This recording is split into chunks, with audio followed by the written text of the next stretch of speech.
So thank you everyone for joining us tonight. We have a real treat in store for you because for the first time in a while, it's not going to be me or John doing the interviewing. We have a special guest in Houston sports writer John McClain. For those of you who are joining us, you probably already know who Brad Thor is, but I'm going to go ahead and give a brief introduction for both of these gentlemen and then turn it over to them. So Brad Thor is the #1 New York Times bestselling author of 20 thrillers, including Near Dark, Backlash, one of Suspense Magazine's best books of the year, Spy Master, declared by the Washington Times as one of the all-time best thriller novels, The Last Patriot, nominated Best Thriller of the Year by the International Thriller Writers Association, and Blowback, one of the top 100 killer thrillers of all time. We're also joined by Houston Chronicle sports writer John McClain. McClain began his career writing for the Waco Tribune-Herald before moving to the Chronicle. During his career, he has covered the Houston Oilers until their move to Tennessee, the Houston Texans, and the Houston Aeros from the World Hockey Association. He's currently a member of the Pro Football Hall of Fame Selection Committee, the Pro Football Hall of Fame Seniors Committee, and the Texas Sports Hall of Fame Selection Committee.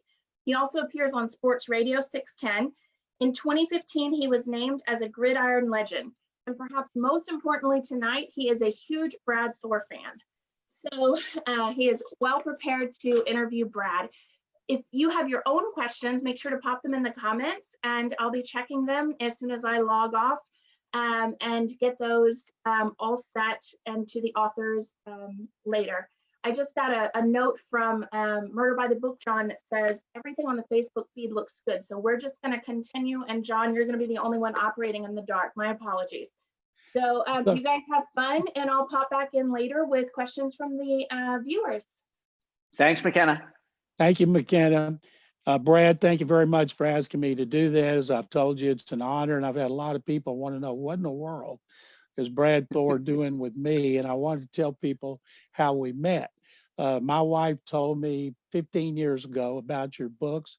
I started with Lions of Lucerne. I've read all of them. I'm one of your biggest fans. And a couple of years ago, I knew you lived in Nashville, where I've done 2 talk shows a week on the Titans flagship since the Oilers moved to Tennessee in '97. So I decided, you know what?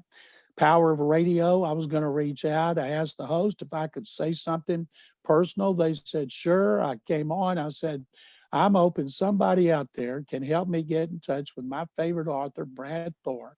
And if you can, I gave him my email, said it's on the bottom of all my stories in the Chronicle. And I thought maybe in a few days, word would get back to somebody and they may email me. 5 minutes later, we came back from a commercial and the guy said, I heard you. I called Brad. He's listening. He's following you on Twitter. So tell him what you want to tell him. And I reached out to you, and we've gotten to know each other. And I want all the audience to know this. I have people ask me all the time, what's J.J. Watt like? What's Deshaun Watson like? And I can tell you this about Brad. He is a great guy. He's smart. He's passionate. He's come to a couple of fundraisers I've hosted in Nashville. He has captivated people. He's come early, stay late. So I thought you guys would want to know what kind of person Brad Thor is, besides one hell of a writer. And he's one hell of a great guy. So Brad, I don't mean to embarrass you, but thank you for having me. Well, John, I'm honored, and I'm a big fan of yours. We've not only become good friends, but, everybody knows you as a sportscaster, but I love you for your acting prowess. And I think probably the greatest acting I've ever seen. I mean, it just shames De Niro and Pacino, was your role as the judge in Spring Breakers opposite Franco. Chef's kiss. I mean, Oscar worthy. You got robbed that year. I think it's terrible. That's why I will not attend any Oscar events ever since. But you are an amazing actor. And I love that you've been in, 9 films you've been in? It has been 9 films, yep. Unbelievable. Well, let me ask you, since you brought up films, what is the latest on Harvath and Hollywood? So great question. I could write a book on all the twists and turns in Hollywood. For a town filled with so many beautiful people, I have kissed every frog in Los Angeles. I have been left at the altar so many times. It's amazing. Studio executives are like lions that come into a pride and kill all the cubs. They want to get rid of any projects that were there before they got there. But shortly before the pandemic kicked off, we got approached by an incredibly successful producer. And he said, I love your books. I think this is huge. It's like buying the Marvel universe. You're coming up on 20 novels, and I want to take these on. And I said, wow, that's really cool. This guy's huge. And I said, well, who do you think should direct? And he said, I've got 3 people in mind. And he, right away, the top of his list was my #1 pick if I could have any director in Hollywood. So we've been working behind the scenes during coronavirus to put together our package. And the one thing I promised them was that I would not say anything until everything was set up and they were ready to make the press release. So we can't break news tonight, but I can tell everybody watching that when you hear who the producer is and who the director is, you're going to lose your mind. It's unbelievable. Well, I can't wait to see who Nicholas is, and I'd love to be at that casting call. Well, that's nice. You're the one that asked to be there. All my friends want to be at the Athena Project casting call, all my male friends. So thank you for wanting to be there for the Nicholas casting call. Have you thought, Brad, about writing the movie scripts to your books? No, absolutely not. You know what? I could read one and say, hey, I think this could be done differently, but it really is a skill set.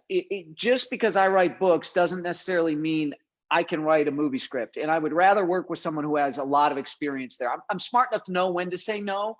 And that's an area that I don't even want to attempt that. I know some authors have done it, but I want this thing to be so perfect, and I want it to be perfect for the fans, for the readers. And so I want us to get the best writer we can get. I've had a lot of friends ask me a question before, during, and after Near Dark, because a lot of them I've given my advanced copy to because I think it's great and I know people are going to like it. But they ask, why Scott with 1 T? It's a great question. So Scott is named after my brother, Scott with 1 T. My mom didn't like the idea of Scottthor. So she lobbed off one of the T's. But a lot of readers asked the same question. So eventually I had to explain it in one of the books where I said that Scott Harvath's middle name was Thomas, and his mother had the same thing where she didn't want 3 T's in a row. And my entertainment attorney in LA, I send him an advanced copy every year. He's just a super wonderful guy. And he always sends me the same response: receive the book, thank you. And I'm hoping in this book, Harvath will finally find the missing T, because his name is Scott, but with 2 T's. So he gives me grief every year on it. Let me backtrack a little bit. And when you kill off major characters that you know is going to have a huge impact on your audience, do you agonize over it? And then after you do it, do you ever feel guilt for your readers or regrets? Oh. And do you miss writing Reed Carlton? So I wish I knew this was coming, because for Christmas, my kids, after I had done what I'd done in the book, and my kids had read the manuscript, they gave me a cup that says Reader's Tears. I wish I had it now, because I could be drinking from my cup of Reader's Tears. It was a great, great, great stocking stuffer. Listen, I love to read and I love to binge watch high quality TV series. And one of the things that I've always enjoyed that's captivated me in well done television is that fearlessness when it comes to killing off characters, plot twists, keeping the audience on the edge of their seat. And I've always liked that kind of storytelling. And that's why I turn to TV. I read all the time. So I'm constantly reading books, but there's times when my wife and I just sit and we watch TV. And I can't watch garbage. I only watch stuff that I think is really written well. So things like Ray Donovan, I love. And so I don't feel guilty killing off these characters. I may miss them a little bit, but I think it's almost like clearing out underbrush so new things can grow. It's an important part of the process. I think if you get too wedded to this stuff, you can be weighted down. And I think it's fun to keep people guessing, not knowing who's coming back. You better not ever kill off Nicholas. I can just tell you that. I have to start my car with a stick if I do. Do you still get as fired up on your 20th book, Near Dark, as you did with, say, early with Lions of Lucerne, Pat the Assassin? Are you still does it still have the same excitement for you? Absolutely. Absolutely. I'm so passionate about each book because the concept has to carry me through a year of writing. So I've really got to be excited about it. I will tell you what has changed, though, John, is when I wrote Lions of Lucerne, it was my very first book. It had been my dream since I was a little boy. And when I finished that first manuscript, I had the feeling this must be what it's like to climb your first mountain or run your first marathon. And I knew that I would never go to my deathbed wondering, what would my life have been like if I'd only tried to write a book? So that first ending is always going to be special. But the writing of a book is always exciting for me. I'm always fired up for it. When you're writing a book like Backlash and you're focused on the characters, the plot line, the ending, are you already thinking ahead to the next book? No, no, I don't outline, and I'm very organic when it comes to the writing because I want to have the same experience writing the book that you do reading it. So I want my palms to sweat, my heart to pound. And what's interesting is that even as the creator of that entire universe, I paint myself into corners all the time because I won't cheat. So I'll paint myself into a corner and I'll look at the time and I gotta go home. I can't stay here another hour. And I walk in the door and my wife can tell if it's a red wine night or a bourbon night just by the look on my face. She knows I did something really tough. And she always says, you know what? You're going to figure it out when you get to the office tomorrow. You'll figure out how to get Harvath out of this mess. And I do. Tell the audience how you come up with the titles. So the last three titles have not been mine. I've always done titles up until Spy Master. So Spy Master actually was given to me, suggested to me by the wonderful Yvonne, who works in my office. A lot of you who have been to Murder by the Books have seen Yvonne with me. She travels with me on tour. So if you've seen me speak there, you've seen Yvonne.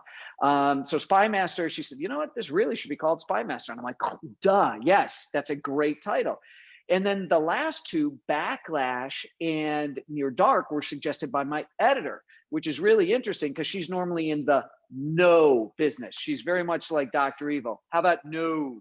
I would pitch her titles and she would say, no, no. And she's good because she doesn't just give in to the first thing I throw out there. But so Near Dark, Emily, my editor, Backlash, Emily, my editor, and Spy Master was Yvonne in my office. So there's a lesson for you. Surround yourself with smart, creative people and they'll help elevate you. You're promoting Near Dark, and I know you're busy almost round the clock. Have you already started the next one? And if not, when do you start? How long will it take you to finish? Where do you write? And how much time a day do you devote to writing? So I've got an office at home, so I write at home. And I treat writing like a regular 9-to-5 job. So pre-COVID, I was up in the morning, getting the kids to school, having breakfast, all that kind of stuff. I'd work out and then be in the office by 9, out, not 5, but out by 6. So I could be home for dinner and help with homework and all that kind of stuff. So that's just the routine. And Jack London once said, you can't wait for inspiration. You have to go after it with the club. So I'm already writing next year's and have been next year's book. At the end of Backlash, you had Harvath on Little Palm Island in the Keys, and the start of this one, you have him on Little Palm Island with the Keys, in the Keys. I don't want to reveal anything about the plot or the characters, but I'll say there are some tremendous new characters, a couple of holdovers. Was it Foreign Intelligence that you brought 2 characters back for Near Dark? And also, my favorite new character, I'm not going to say it's man or woman, I'll let you do it. Tell us about the plot line, why you started Harvath the way you did in this one, and how did you come up with the plot line? Okay. So we'll start with that last question. We'll work our way backwards. So last year, I did a bonus chapter for a particular group that asked for a bonus chapter. I did a bonus chapter, and it was interesting because I agreed before I'd even written Backlash. But yeah, I'll give you a bonus chapter. This is a nice group of people, and I want them to have something special for their people. And I realized that this thing was now out in the wild. It's like sitting through a Marvel movie, sitting through all the credits, and then that bonus scene comes up at the end. Whatever happens in that scene becomes part of the Marvel universe. So when I write a bonus chapter, it becomes part of Scott Harvath's universe. So the bonus chapter I had written, because Backlash did not need another chapter. It was, in my estimation, done. All of the threads were sewn up and all that kind of stuff. But I had created this bonus chapter. I knew we were going to share it with readers on my website and everything. And I could not have Harvath wake up at the beginning of Near Dark and play that soap opera trope. Woo, what a bad dream. Someone put out a bounty on my head. So I had to begin with that bonus chapter, and that's the prologue for Near Dark. And if Near Dark was a movie, John, and I had a movie poster for it, it would say $100 million bounty has just been placed on the head of America's top spy. So I knew this was going to have to be kind of the kickoff event for Near Dark, and Near Dark was going to have to deal with this subject matter. And I thought to myself, what am I going to do? If Harvath throws his cell phone in the ocean, you're never going to find him unless he wants to be found. So I kept racking my brain and trying to figure out how to do this, and I was really stumped. So I reached out to some of the people in my network, some of the special operations people, some of the CIA people. And one of the people said to me, I said, what would you do if this happened to you? And he said, well, the only way you kill $100 million contract or any kind of contract on you is to kill the person who put it on you. And I said, wow, that's really interesting. I thought this would be a whole cat and mouse thing. And this person said to me, they said, no, Harvath would refuse to be the mouse. Harvath would actually become the cat and turn those people behind the contract into the mice. And he'd go after them, even though they thought they were coming after him. And I was like, you're damn right. That's exactly what Harvath would do. So I needed an entry point, which I won't give away because it's a fun thing in the beginning of the book, but I needed a way to really get the action going. And I thought, okay, Harvath's down on his luck. He's been booted out of Little Palm Island Resort. He's been thrown out for some bad behavior there. And he doesn't know if he wants to go on professionally, personally. It's been a bad run for Harvath. And he's sitting in a dive bar and a couple of guys walk in, and immediately Harvath being Harvath, no matter how much bourbon he's got in his system, no matter how low he is at that moment, his spidey senses start tingling and he's noticing all that's wrong with these guys. And he's like, uh-oh, something's going to happen. And something does. And that kicks off the action. Well, when you've got $100 million bounty on your head, it's really hard to find people you can trust, even people from your past. And I wanted to create for Harvath, I've got about 60% male readers and 40% female readers. And that female readership has been growing. And I wanted to do something really cool. I wanted to create a female character that could hold her own with Harvath, maybe even be a little bit better than Harvath. I thought that would really be fun. And I've been intrigued in the real nonfiction world with Norway's Special Forces unit that's comprised of all women. Obviously, I love the Athena Project, my novel there with the all-female Delta Force team, but Norway's actually out and admit that they have the Special Forces team of women. And I thought, okay, what if I could create a Harvath-esque Norwegian person? What would she be like? And I'm like, all right, number one, there wouldn't be enough action for her in that Norwegian Special Forces unit. She'd get ticked off that all they did was put them in Afghanistan to talk to the women, to develop intelligence. She'd be angry because she thought she was signing up for kicking in doors and shooting bad guys in the head. So she gets angry, she leaves, and she gets recruited by someone in Norwegian intelligence that's very much like Reed Carlton, very much like Harvath's boss and mentor. And she becomes somebody who's critical to the overall plot. I don't want to spoil it because I know a lot of people watching have not read the book yet. But Solveig Kolstad, great character. I wanted women to love her, men to love her. And there are people, the book's been out for 24 hours, who've already read it. And what's funny is I'm hearing from tons of women who love this character, love Solveig. But I'm hearing from even more men who love Solveig Kolstad. I mean, even you said that you loved her. I mean, we talked about that offline. So that tells me I did something right with creating this character in Near Dark. When you were coming up with a Solveig character, is she a composite of women you know, or total invention from Brad Thor's mind? So there is a gorgeous Norwegian actress that I would love to work with. So I built the character so that she could be that character in the movie. If I'm being honest, if I'm really being honest, and she's not only gorgeous, she's super smart. I mean, she fits this character. I mean, this woman was an award-winning journalist, a model, and a very successful actress in Norway. And she's just unreal. And I've seen her act. And what you all can't see on the screen right now is behind my computer here, I look at a wall. And I tape up, when I'm writing, I tape up pictures of actors who I think match the characters in the books. So I had somebody in an interview ask me, say, gosh, I kept waiting for this one character to be a bad guy and blah, blah, blah, blah, blah. And I said, well, it's funny. I look at these people every day when I come to work, and they almost become like friends. There's some I don't like, and so they're going to remain bad guys. I said, but I could never, once I've looked at this person long enough and I've determined that I like that actor or actress, they're kind of locked in the book. So it's just funny to have this. It looks like a beautiful mind in my office with a Russell Crowe movie where I've got like Post-it notes and 3x5 cards and pieces of yarn. I look like I'm, slowly losing my mind with a conspiracy theory board up here. Writing 20 books, does that board change through the years? Yeah, every time I strip the wall bare. And so I start all over, clean slate, and then build out the plot slowly as I go along.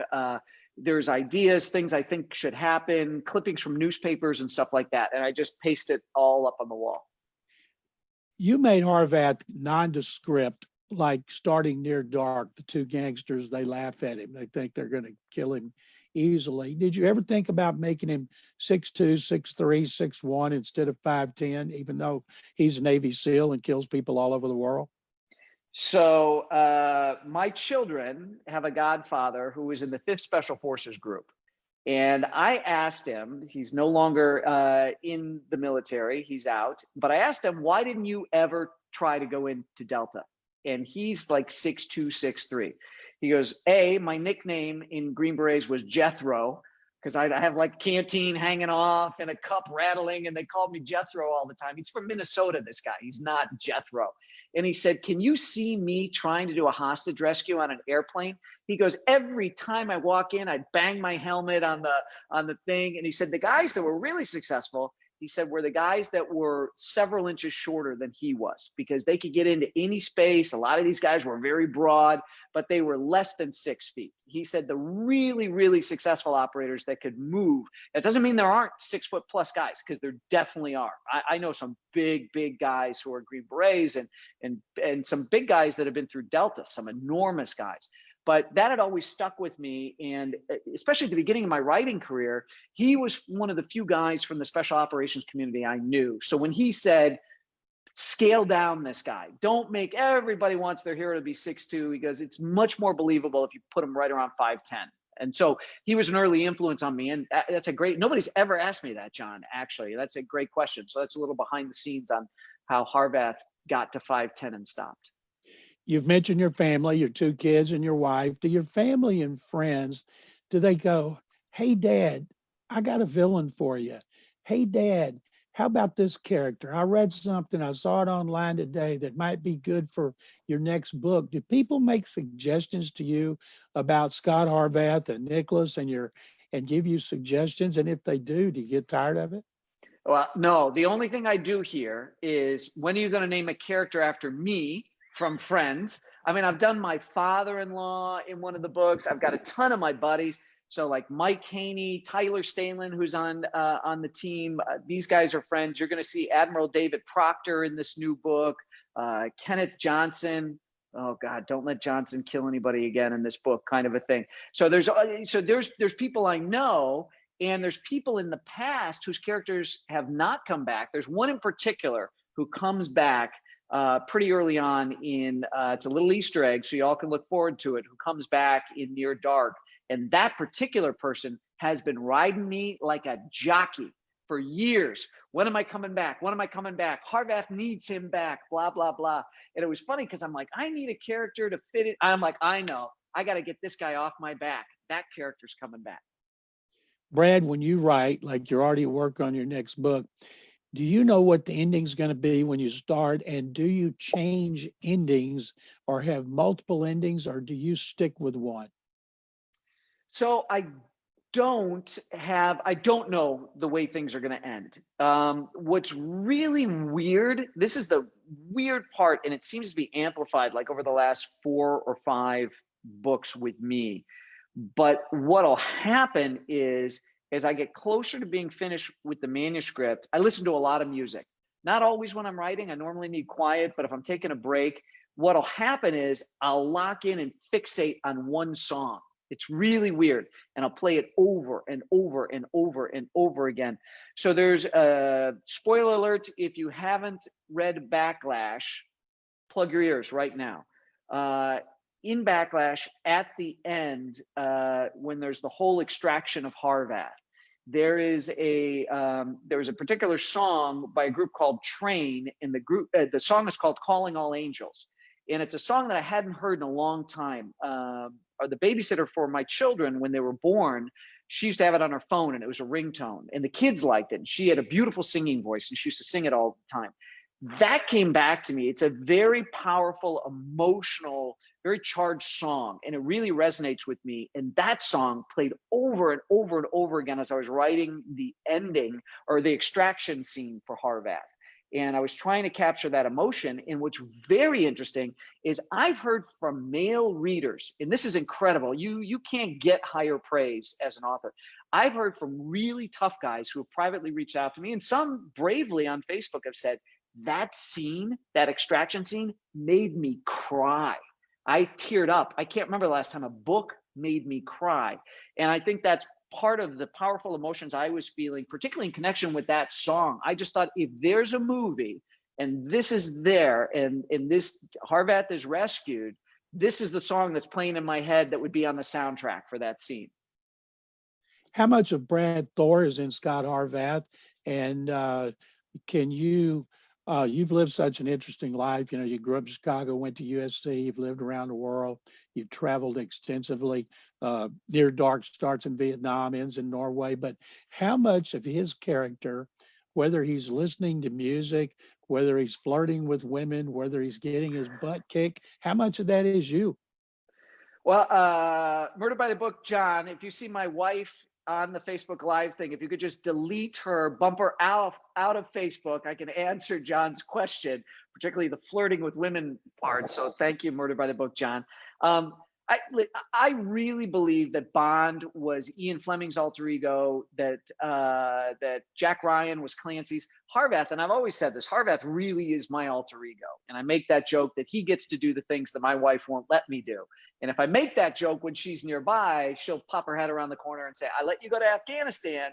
And that's true. But there's a very bright line with me flirting with female foreign intelligence agents. I can't go haunt cocktail parties in different embassies and get chummy with pretty spies. So yeah, Harvath's a big part of me, but I should say a lot of me is in Harvath, but Harvath is also kind of an amalgam, a stew pot, if you will, of people I know in that business. So he's a patchwork. There's little bits and pieces, even down to his name. Harvath is named after someone I know in DC. When you are riding Scott, trudging through the snow in Russia with up to his waist with Russians trying to kill him from every direction, or he's on the ground getting kicked by two gangsters in Near Dark. And even when he's feeling exhilaration or agony or surprise, when you're writing, Brad, do you feel that? I'll tell you what I feel is, am I doing it right?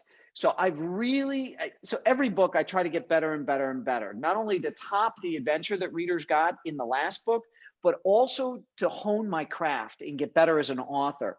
And that puts a lot of stress on me. So particularly with last year's book, Backlash, and this one, Near Dark, I was really delving deep into Harvath. Who is he? What's he wrestling with internally? I mean, you still have all the great external action and intrigue and twists and turns and all that kind of stuff. But I've really delved deep into Harvath, and there's no manual for an author. There's nothing to tell me, Brad, you're doing a great job. Or wait, you should have done this in chapter 3, and by page 15, you need to be here. You don't know. You really are pulling order out of chaos when you're writing, because books can be anything. They can go in any direction. You're trying to put stuff on paper, and you won't know if it works until other people have read it. So with me taking risks, I think it's very rewarding if you get it right, but you stress the whole time, am I doing it right? Are the readers going to like this? Because I always say, I don't work for the publisher. My bosses are the readers. And when they tell people, you got to read this guy, Thor, or they leave a nice review someplace for me, that's my annual performance review. My bosses have said this year, employee Brad Thor did a great job. And I want to make sure that I'm constantly pleasing my readers. And that's, it's a challenge when you write a series character to keep it fresh and keep it exciting. But that's just the way I was raised. My dad was a Marine. My mom was a flight attendant for TWA. They both became entrepreneurs. And they always taught me, don't take anything for granted. Don't rest on your laurels, and treat every day on the job as if it's your first, and it might be your last if you don't put everything into it. Tell the audience, Brad, how you got into writing, because I know you wanted to do it, but you did other things.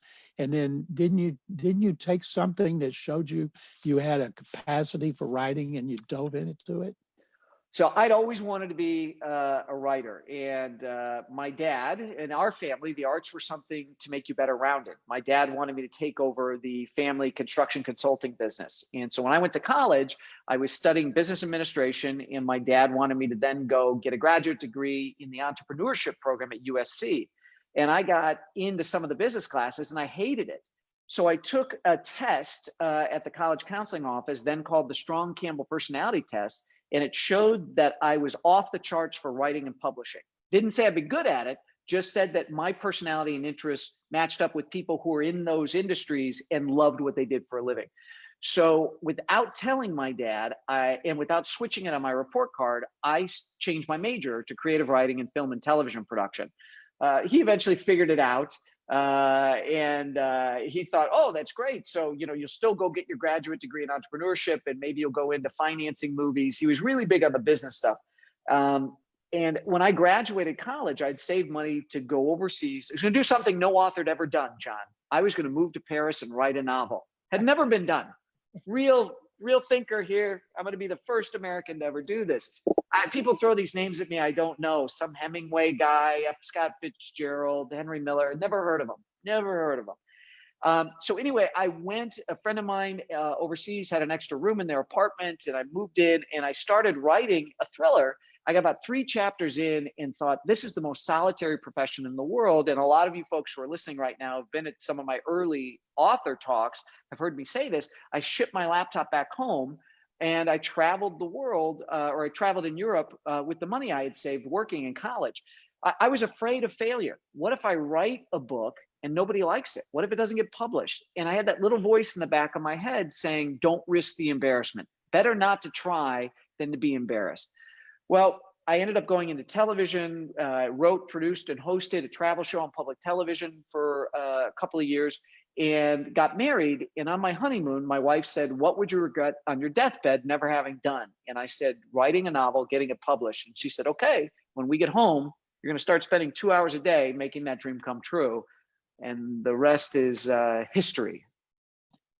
Speaking of history, the end of Spy Master, the cliffhanger, it was great, of course. And now that we know what happened, it's great. But I know it was agonizing for all of us who read it and had to wait a year.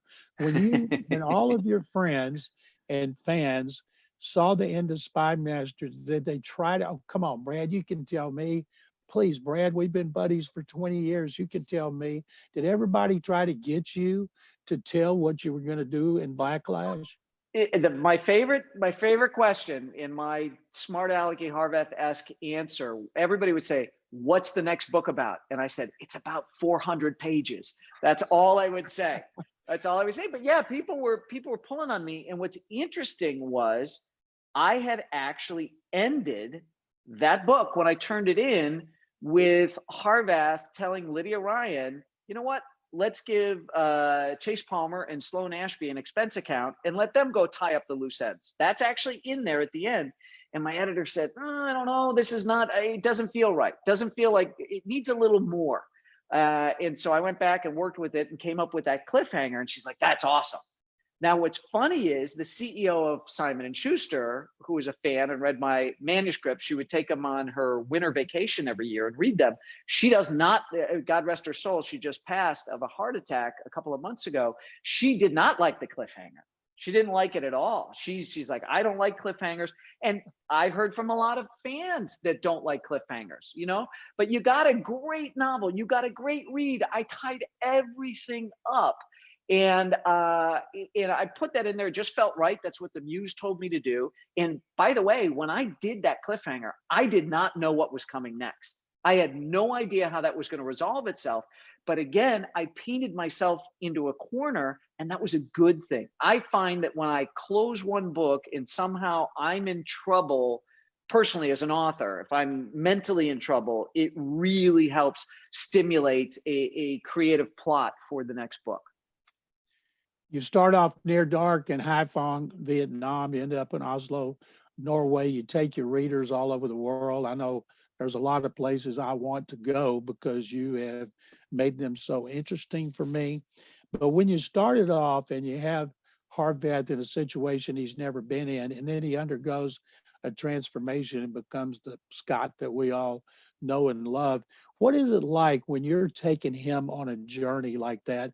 And what kind of personal satisfaction do you get out of seeing his transformation? Well, it makes me feel good because it's not stuff I was doing early in the novels. I pivoted a little while ago. I can't remember how many books ago, but it was more than 5 or 6. And I remember my wife reading the first manuscript and saying, you know what? I always knew what Harvath thinks. Now you're starting to show me what he feels. And I like that. I think that makes him a richer, deeper character. And of course, that's what I want to do as an artist, particularly as a writer, is get better at revealing the character. And that's one of the things, if you write a series protagonist, you need to reveal a little bit more. We don't necessarily want Indiana Jones or James Bond to suddenly be different at the end of the movie. But if we know a little bit more about him and what makes him tick, that's really satisfying. And as human beings, we connect with each other by knowing more about each other. So that's the challenge, is how do I draw out and show you a little bit more of Harvath in each book?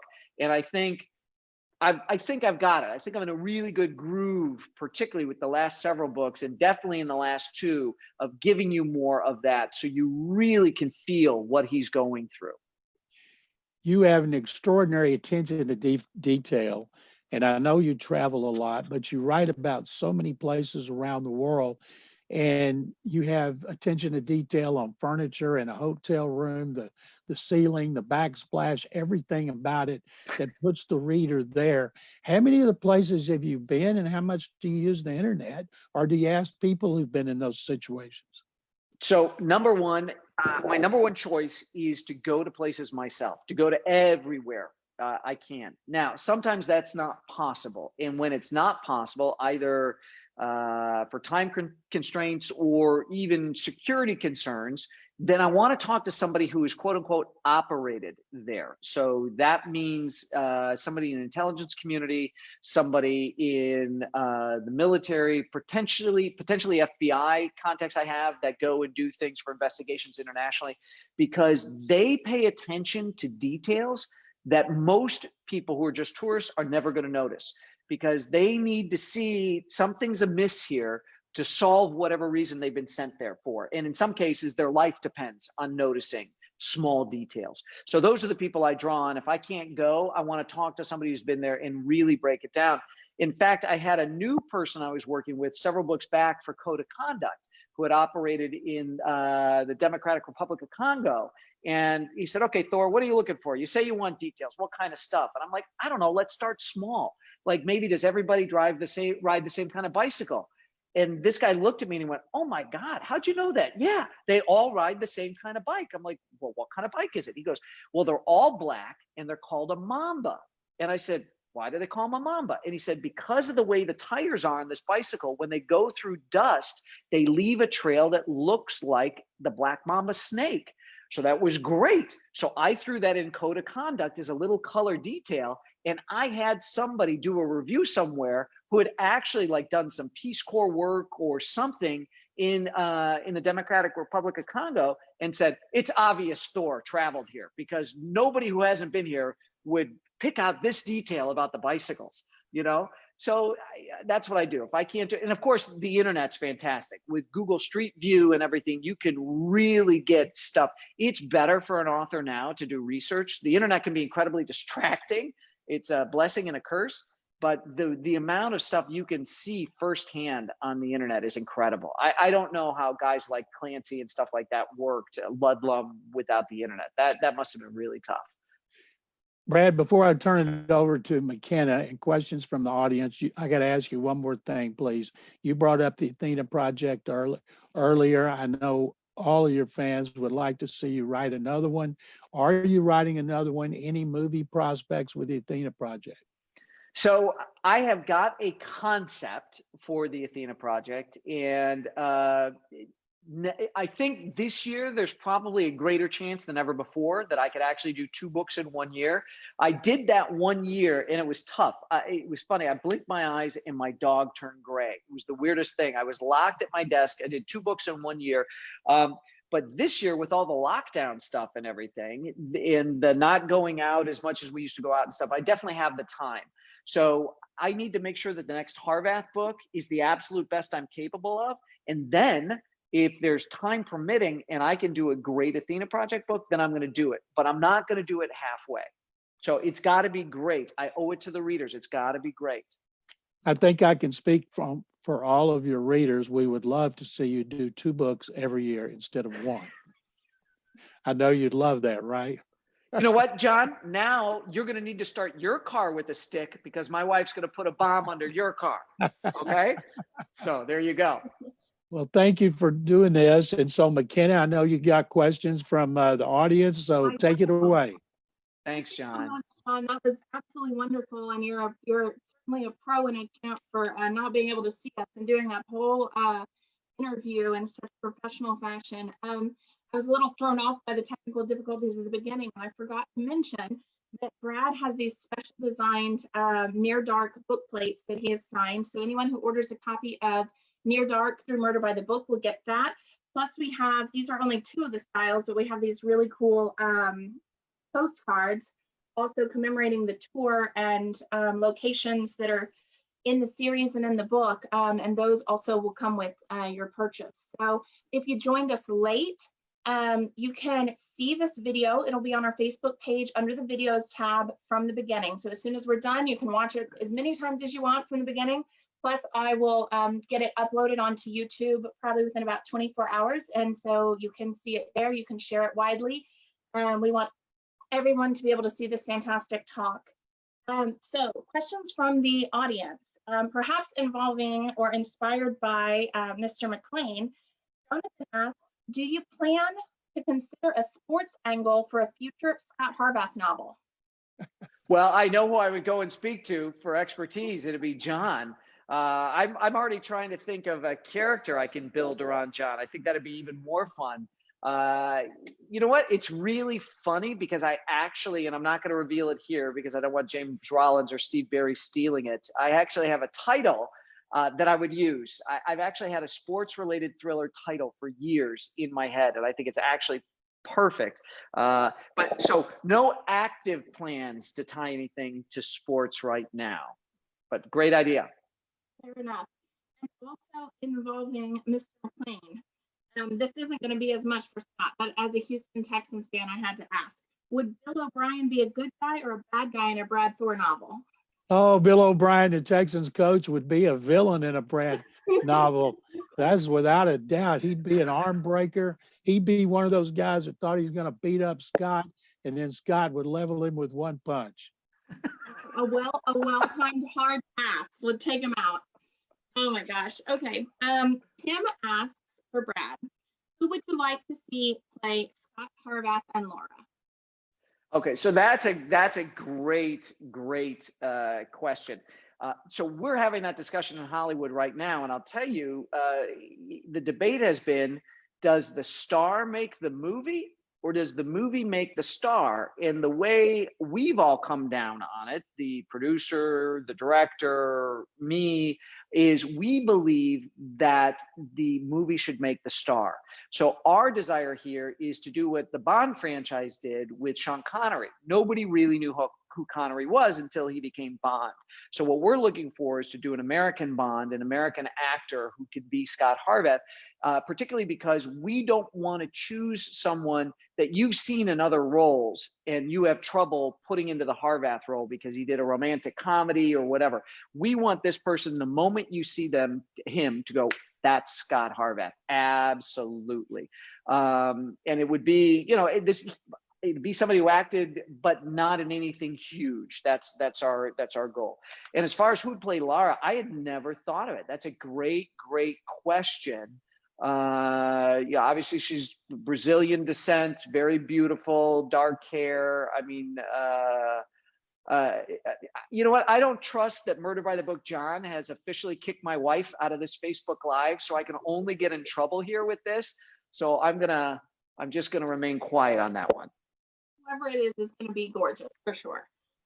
Related to movie, why Rebecca asked, why a movie rather than a series on a streaming network? So we're actually looking at doing a combination of things because there's 20 books, 19 Harvath books, and 1 Athena project, and potential to do spin-off things, whether it's a series just based on the Troll and things like that. So actually what we're talking about doing, the optimal deal for us would be a hybrid, which would be feature-length productions and episodic television. So that's the deal we're trying to sell a whole entire universe with potential spinoffs and all that kind of stuff. So yes, we're thinking about both. So it's going to come down to budgets and who's looking for what as we go out to find a home for these things. But that's a great question. That's exactly what we're talking about in my office. Yeah, there's plenty of content. It sounds like the way to go. And completely unrelated, George asks, do you listen to music while you're writing? If so, what kind of music? And then similarly, what kind of music do you enjoy when you're not writing? All right, so I do not listen to music. I do not look out the window. I look at the blank wall that's on the other side of this computer. Of course, the wall for me has things taped to it and all that kind of stuff, but it's just a white wall. I love all kinds of music. So the reason Harvath likes funk music is because I like funk music. I like classic rock. I'm a big fan of the Great American Songbook, so I love Cole Porter and things like that. So I've got all these different, I like pop music as well. I mean, my kids can't believe that I listen to Dua Lipa and the Jonas Brothers and Styles and all this kind of stuff. So I have the most eclectic, I like opera, I like classical. I'm really a lover of all kinds of music. I live in Nashville. We've got great country western here, so or just country, basically. So yeah, so all kinds of music. Although I do not listen to it when I'm writing. It's too much of a distraction. I have to have quiet and nothing pulling my attention away. All right. Matt asks, would you consider teaching a master class on writing? You know, the series master class? Yeah. I think, yeah, that kind of a thing would be interesting. I've talked to the University of Southern California about maybe one day coming back and doing some guest teaching and stuff like that. That stuff would be very interesting. I know that Dan Brown has done it. I'm friendly with Dan. I love Dan, super smart guy. I know Patterson's done it. I think Baldacci has done it as well. But yeah, that'd be something I'd absolutely be interested in. Absolutely. So Rebecca asks, do you feel like you have to address the pandemic in your next book? Oh, this is my favorite question of this book tour. Not only no, but hell no, not going to do it. And I'll tell you why. I did a bioterror weapon in Blowback. I did a virus about 6 books ago in Code of Conduct, where Code of Conduct opens and it says, if the president of the United States could get the virus, the rest of the country knew no one else was safe. And I dealt with a pandemic in Code of Conduct and then kind of alluded to it a little bit in 1 or 2 books that followed. Here's my deal. I'm in the entertainment business. I am selling escape. I am sick of hearing about coronavirus every night on the news. So we're not watching as much news as we used to. We're a huge reading family, and we're reading even more than ever before. So I want to give you a break from all of coronavirus. That's number one. Number two, I never wrote about bin Laden because I knew eventually he was going to be caught or captured, and then that book was going to be kaput. And number three, how the hell are spies going to keep socially distanced, wear masks? You can't do brush passes. You can't meet in a crowded cafe in Paris or Vienna. I want to give you an escape from this world. And so I'm not touching coronavirus with a 10-foot pole. My dearest hope is that it's going to burn out, or we're going to get a vaccine very quickly, and there would be no need. And everybody go, wow, that guy Brad was smart not to put that in the books, because look, now it's gone. McKenna, But can I ask another great question. Can I ask another Go for it, question? John. Brad, you read a lot. Who do you read? Do you read thrillers like you write? Because a lot of authors doing them. Who are your favorite authors, and who are you really good friends with? So that's a great question. So Kyle Mills is a really good buddy of mine who took over the Mitch Rapp series when Vince Flynn passed away. And I think he's been doing a great job. And I knew Kyle before I was ever an author. So we're friends. His dad and my godfather were in the FBI together. So great. And I call him my godfather. He's like an uncle, one of my dad's best friends. So I've known Kyle forever. I think he's done a great job. A lot of you know that Jack Carr and I are friends.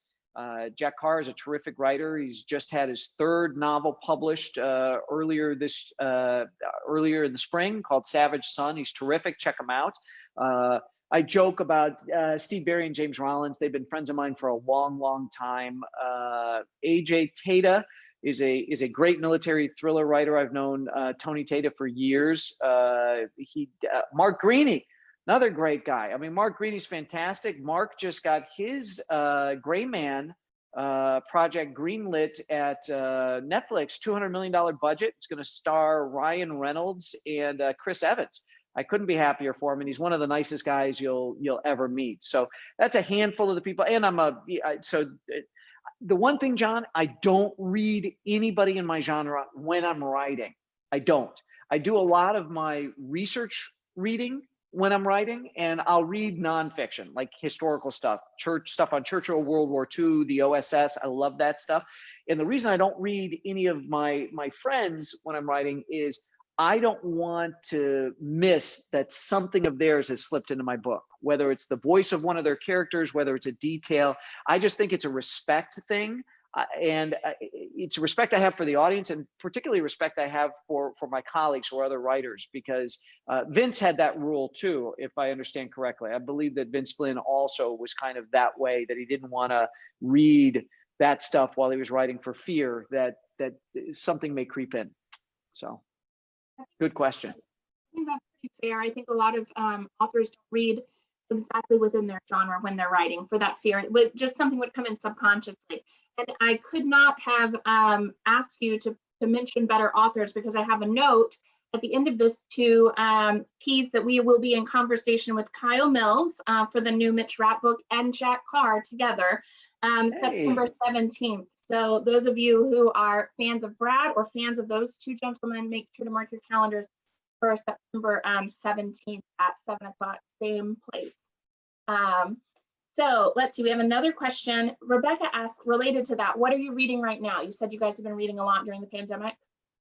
Right. So right now I'm reading Eric Larson's book about the Blitz in World War II on London, called The Splendid and the Vile. And In the Garden of Beasts, about the rise of Hitler and Nazi Germany, is one of my favorite all-time books. I love Eric Larson. Devil in the White City, Dead Wake about the Lusitania, Garden of Beasts came before that, and now Splendid and the Vile is just a fantastic book. I can't get enough Eric Larson. I just think he's absolutely fantastic. So that's what I'm reading right now. And I received the latest Churchill biography for Christmas, and it's like 1,000 pages. It's like a doorstop.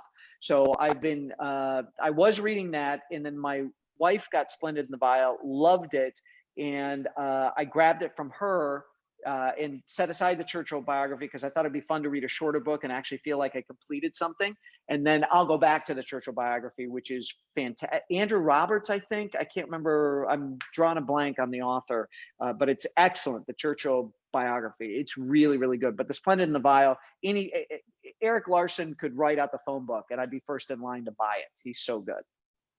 For those of you watching who live in Texas, you definitely should check out Isaac Storm by Eric Larson, because that one is about the Galveston hurricane of the early 20th century, and amazing narrative nonfiction about that. So Christy asks, where do you see Scott professionally and personally in the next 10 to 15 years? I don't know. You'll have to read the next 10 to 15 books to find out. I have no idea. I do not plan that far ahead. I just don't. It's an excellent question though, and I thank you for that question. But yeah, I'm just focused on Scott in the book I'm writing right now, to be honest with you. I haven't thought that far ahead. It's a very thought-provoking question though. So not sure. Well, Christy has another question. Maybe this one will have a longer answer.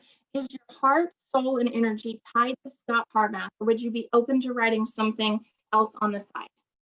Yeah, that's another wonderful question. I actually have a project that I'd like to do that's a thriller, and it's within the genre, but it has nothing to do with any of the characters in Harvath's world. So I've got John McClain, chasing me to do another Athena project, and then kind of backing it up with the guilt of, your fans would really like it, Brad. And of course, yes, I know, and I love the Athena project, but I do have an additional, like if I could get 3 books out this year, it would be the new Scott Harvath, it would be the Athena project, and then it would be this other thing that I've had for a long time, which I've said, should this be a movie script and I sell it right to Hollywood and just get the idea in the marketplace and they do it, or should I do it as a book and then let Hollywood buy the book and then have someone turn it into a screenplay? But I think I'm going to do it as a book, and it's not under contract, which means I don't have an editorial deadline or anything like that. It could be a novella potentially. It can be whatever I want. So fabulous question. But yes, I absolutely have a passion project that I want to do.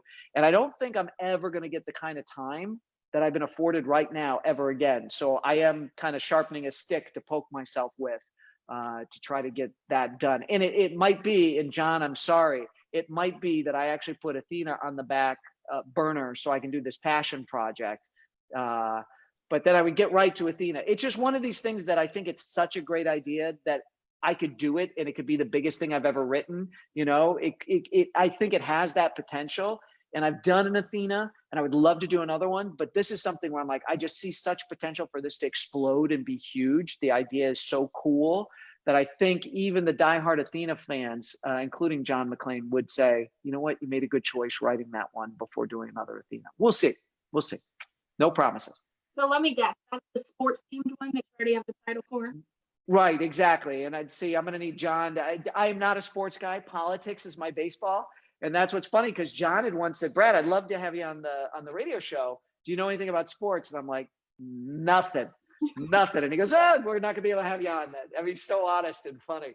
But all right, the last question, I'll check the comments while you answer this, but the last question I have right now, and I feel like this is gonna be a little tough.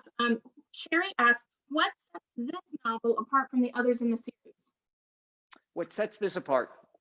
I think this concept is different than anything I've done before. With a bounty being placed on Harvath's head, the person who places the bounty says, don't give it to one assassin, give it to all your assassins. Whoever gets to Harvath first gets the money. And I also think you're getting the deepest, darkest dive into Harvath I've ever done before. So you're getting all the hallmarks of a Brad Thor novel, the action on page 1, the great international locales, the super action, but you're getting an incredible lineup of characters, some fan favorites that you haven't seen in a while, and John alluded to that. There's at least one that you haven't seen in a long time that's back.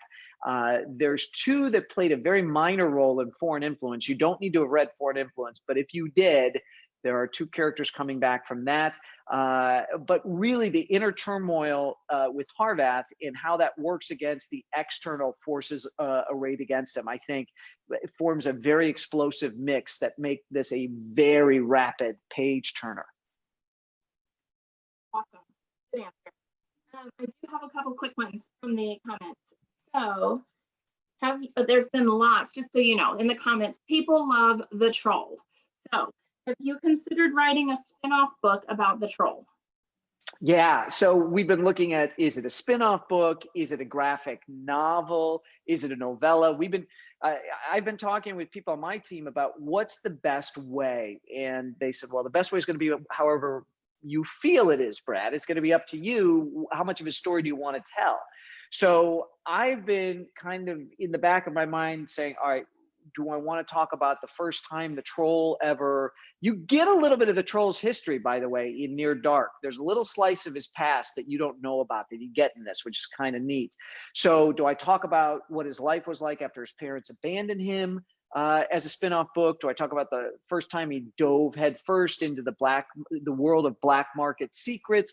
There's a billion ways you can come at it. So I am kind of tumbling that around in the back of my brain, because it's funny, every time I talk about who we should spin off and give them their own story, however that's put out there, graphic novel, a novella, a novel, I always come back to the troll. I'd love to do something for Chase Palmer and Sloan Ashby, the real young members of Harvest's team, and give them something cool to do.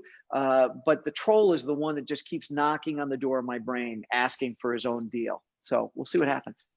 Right, the last question in the comment I'm going to do is kind of a little bit about process and scheduling. What month do you usually start and finish writing your books? It's different. It's different. It's always different. I'm always researching. I'm always making notes, sketching out some dialogue and things like that. So I can't answer that question. I know that I have to have the book out in June or July. So you work your way back as far as how much editing needs to be done and the copy edits and all this kind of stuff. So there is much to the chagrin of my editor. He starts it and he turns it in there. Sometimes I push that a little bit. Sometimes I'm done early. It's always different. Each book is different. And people say to me, well, what's your favorite book? And I always say, well, it's the next one I'm working on, because that's the one I'm most passionate about. But it's like, which is your favorite child? Each one is different. And I don't have a favorite of books I've written, because each one has been a really cool experience, because I found something that I'm interested in writing about and weaving into the story that fuels my passion through the year of writing. So great question. And I wish I had a better answer for you than that, but I don't. I can only tell you the truth, and that's the truth. All right, so I think it's time to wrap up. Thank you so much for joining us this evening, watching on Facebook. I will reiterate that we do have signed Near Dark book plates to go with any order of Brad's latest book, Near Dark. If you haven't gotten it yet, I hope you would consider getting it from Murder by the Book. It's been an absolute pleasure to be joined by these gentlemen tonight. Thank you so much to John McClain for taking the time to do a fantastic interview. Thank you, McKenna. It's been a pleasure. And thank you to the team at Atria Books, to David Brown for helping set this up, and most importantly to Brad Thor for joining us this evening to talk about his latest book.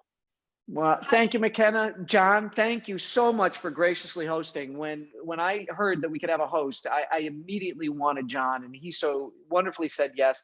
And I want to thank everyone who's watching tonight. You all are so wonderful. Thank you not only for your support of my novels, but for your support of one of my absolute favorite bookstores, Murder by the Book.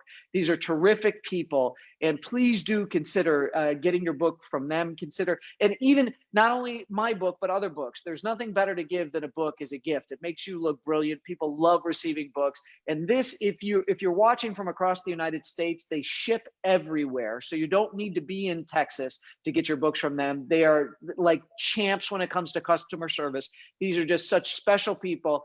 And if you're ever in Houston and you're a visitor, come by and see their store. It's absolutely fantastic. This is what we all dream bookstores look like and act like. It's a fabulous place. Thank you so much, Brad. I'll flip you the money later. Checks in Thank the you, mail. Brad. And You're on welcome. that Thank note, you, good John. evening, everyone. Bye. Okay, everybody. Bye-bye.